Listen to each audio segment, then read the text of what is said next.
بہار کے آخری ایام اور گرما کی آمد تھی۔ پرندوں نے گھونسلے بنانا شروع کر دیے تھے۔ لمبے گھنے درختوں کی چھاؤں اب اچھی لگنے لگی تھی۔ عمیر اپنی کوہستانی پناہ گاہ میں نئے رضاکاروں کو تربیت دے رہا تھا۔ ارض حجاز سے 2000 عرب، مصر سے 1500 مہاجر ترک اور افریقہ سے 1000 کے لگ بھگ بربری رضاکار تبلیغ کے ذریعے لائے گئے تھے۔ اب عمیر انہیں بڑی جافشانی سے تربیت دے رہا تھا۔ حشام، جابر، ربا اور شیبان بھی تربیت دینے میں اس کے ساتھ ساتھ تھے۔ دوپہر کے وقت جب کہ عمیر مجاہدوں کو سر پر گھوڑے پر سوار ہونے کی تربیت دے رہا تھا، ایک دم اس نے اپنے گھوڑے کی باگیں کھینچ لی اور رک کر آنے والے کی طرف دیکھنے لگا۔ اس کا بچھیرا بھی اس کے گھوڑے کے قریب رک گیا تھا۔ عمیر نے بایاں ہاتھ آنکھوں پر جما کر فضاؤں میں پرواز کرتے ہوئے ایک کبوتر کی طرف دیکھا۔ اس کبوتر نے تربیت کے میدان کے اوپر ایک چکر لگایا، پھر اپنے پر باندھ کر اس نے فضا میں ایک گہرا غوطہ لگایا اور میدان میں پتھروں سے بنے ہوئے ایک اونچے برج پر بیٹھ گیا۔ عمیر نے اپنے گھوڑے کو ایڑ لگائی اور برج کی طرف اسے سر پر دوڑا دیا۔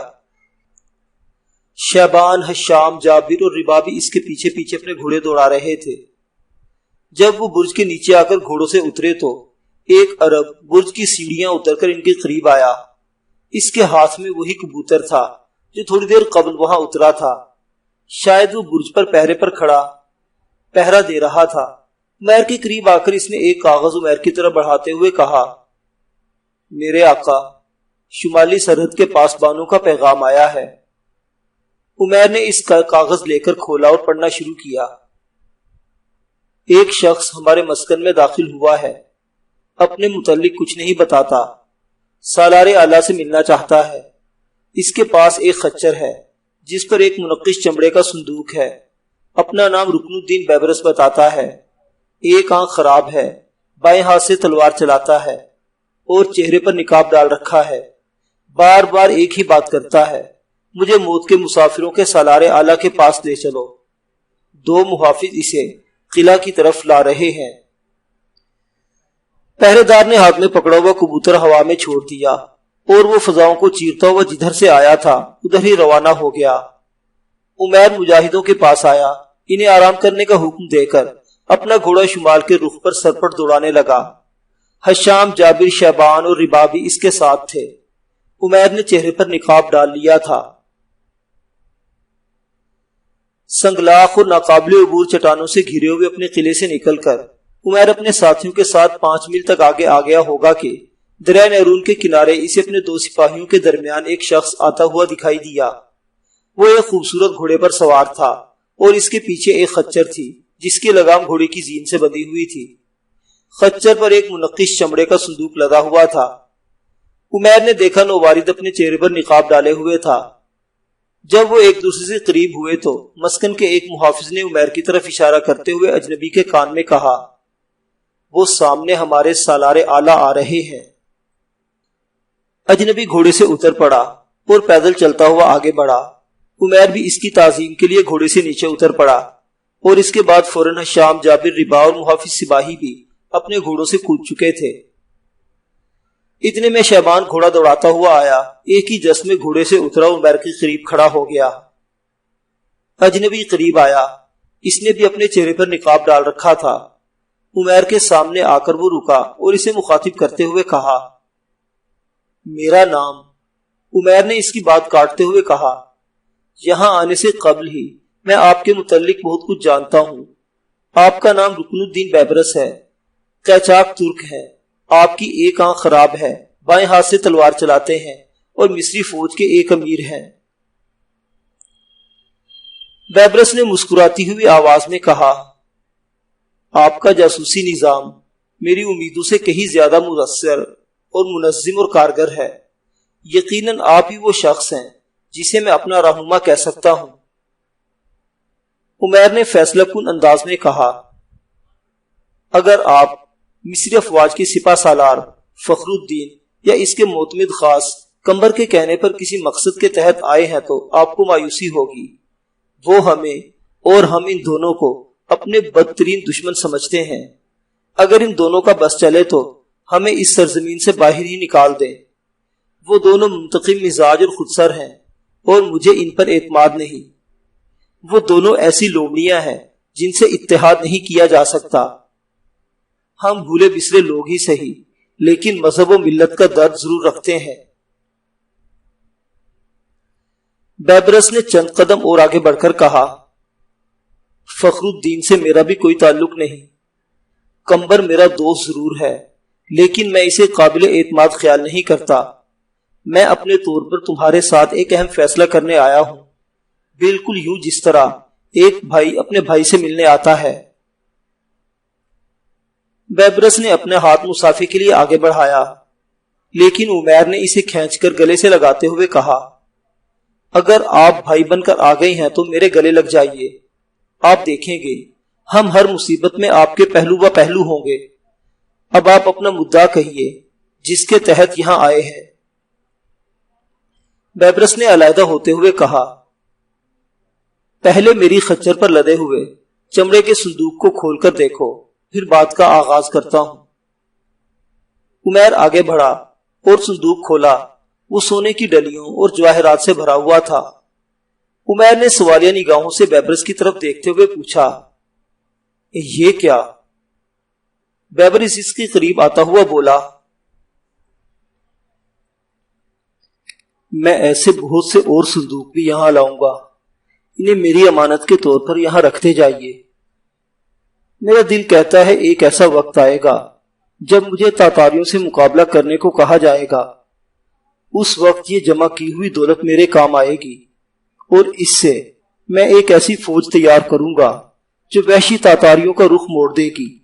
اور میں پیشن گوئی کرتا ہوں کہ اس جرلار لشکر کے مقدمت الجیش کے سالار آپ ہوں گے۔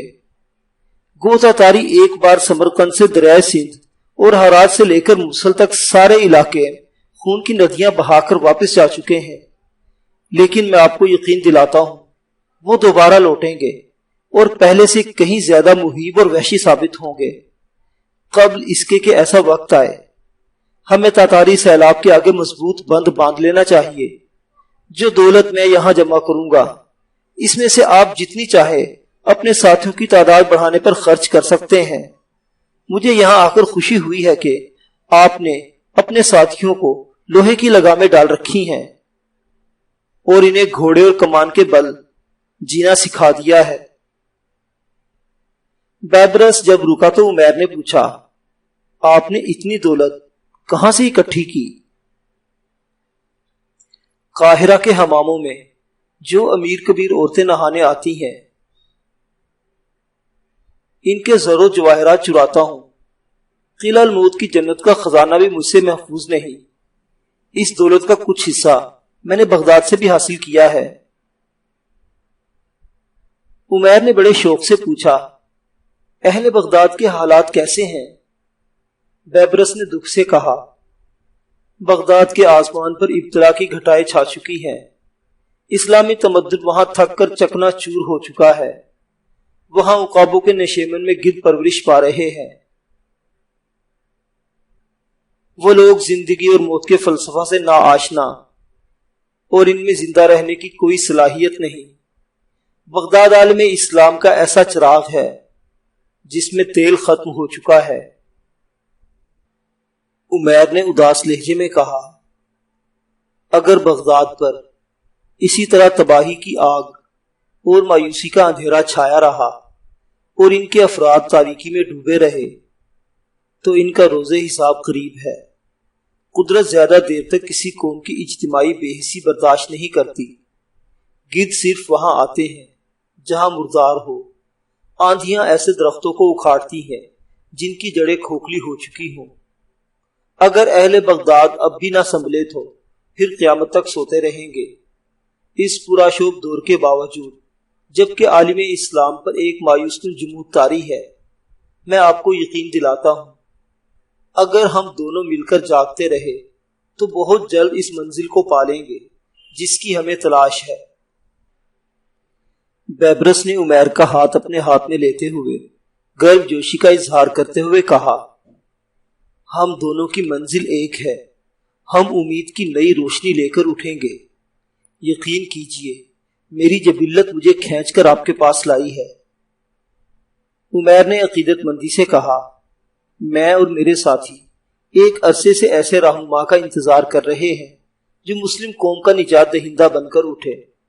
اگر قدرت اس بلند مقصد کے لیے آپ کا انتخاب کر چکی ہے تو میں اپنے مسکن میں آپ کو خوش آمدید کہتا ہوں، اور میرے سب سپاہی آپ کے ایک معمولی اشارے پر اپنی زندگی کی آخری بازی ہنستے کھیلتے ہوئے لگا جائیں گے۔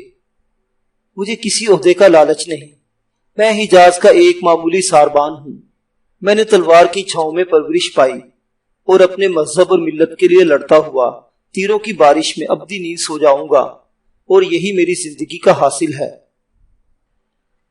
بیبرس کی نگاہیں پرنم ہو گئی تھی۔ عمیر کے دونوں ہاتھ تھامتے ہوئے اس نے بڑی ارادت مندی سے کہا، میں آپ کے گھوڑوں کی جولان گاہوں اور ان چراگاہوں کو سلام کرتا ہوں جہاں آپ کے سپاہی اپنے گھوڑے چراتے ہیں۔ آپ جہد و عمل میں مجھ سے بہت آگے ہیں۔ آپ میرے رہنما ہیں۔ جس طرح آپ مسلم قافلوں کی حفاظت کر رہے ہیں، کوئی عام آدمی یہ فریضہ انجام نہیں دے سکتا۔ اس لحاظ سے آپ عظیم تر ہیں۔ عمیر نے بڑی عاجزی سے کہا، میں تو قوم کا ایک گمنام مسافر ہوں، اور میں اس گمنام مسافر کو سلام کہتا ہوں۔ کیا ہم دونوں کے لیے بہتر ہوگا کہ ہم اپنے نقاب اتار کر اپنے اصل چہروں کے ساتھ ایک دوسرے کے سامنے ہو جائیں؟ اس میں کوئی قباحت بھی نہیں، جبکہ ہم دونوں بھائی بن چکے ہیں۔ اس کے ساتھ ہی بیبرس نے نقاب اتار دیا۔ عمیر نے بھی اپنے چہرے سے نقاب ہٹا دیا۔ بیبرس نے اسے دیکھا اور دیکھتا رہ گیا، پھر حیرت اور تعجب کا اظہار کرتے ہوئے کہا، میں تو سمجھا تھا آپ ایک معمر جرنیل ہوں گے، لیکن آپ تو لڑکے نکلے۔ آپ نے اس کم عمری میں جو مقام حاصل کیا وہ قابل تعریف ہے۔ میں نے آپ کی بہت تعریف سنی تھی اور آپ کو دیکھ کر ہر بات کی تصدیق ہو گئی ہے۔ کیا آپ اپنے ساتھیوں سے میرا تعارف نہ کرائیں گے؟ عمیر نے حشام، شیبان، جابر اور رباس کے بیبرس کا تعارف کرایا۔ بیبرس نے حیرت کا اظہار کرتے ہوئے کہا، آپ کے نام کے ساتھ میں نے 2 اور نام بھی سن رکھے ہیں، لیکن ان ناموں کے چہرے ابھی تک میں نہیں دیکھ سکا۔ عمیر نے مسکراتے ہوئے کہا، وہ نام ابو نواس اور حوازن ہوں گے۔ بالکل یہی ہے وہ نام۔ کیا میں آپ کے ان 2 بے بدل جرنیلوں کو نہ دیکھ سکوں گا؟ وہ ایک مہم پر گئے ہوئے ہیں۔ کہاں؟ دشت تاتار میں۔ وہاں سے وہ مجھے تاتاریوں کے ہتھیاروں اور ان کے جنگ کے طریقوں کے متعلق لکھیں گے، اور میں ان اطلاعات کے مطابق اپنے سپاہیوں کو تربیت دوں گا، تاکہ آنے والے دور میں اگر ہمیں وسیع پیمانے پر ان لڑائیوں کا سلسلہ جاری کرنا پڑے تو ہم ان کی جنگی چالوں کو سمجھ کر ان کا مؤثر جواب دے سکیں۔ آئیے اب ہمارے قلعہ نما مسکن میں چلیں، باقی باتیں وہاں ہوں گی۔ بیبرس گھوڑے پر سوار ہو گیا۔ عمیر بھی ایک چھلانگ کے ساتھ گھوڑے پر بیٹھا اور حشام کی طرف دیکھتے ہوئے کہا، حشام، چمڑے کا یہ صندوق بیت المال میں جمع کرا دو۔ ناظرین، آپ دیکھ رہے ہیں ہمارا چینل ناولستان۔ کہانی ابھی ختم نہیں ہوئی۔ اگلی قسط کے لیے ہمارے چینل کو سبسکرائب کر لیں۔ ناولستان، اسلامی اور تاریخی کہانیوں کا مرکز۔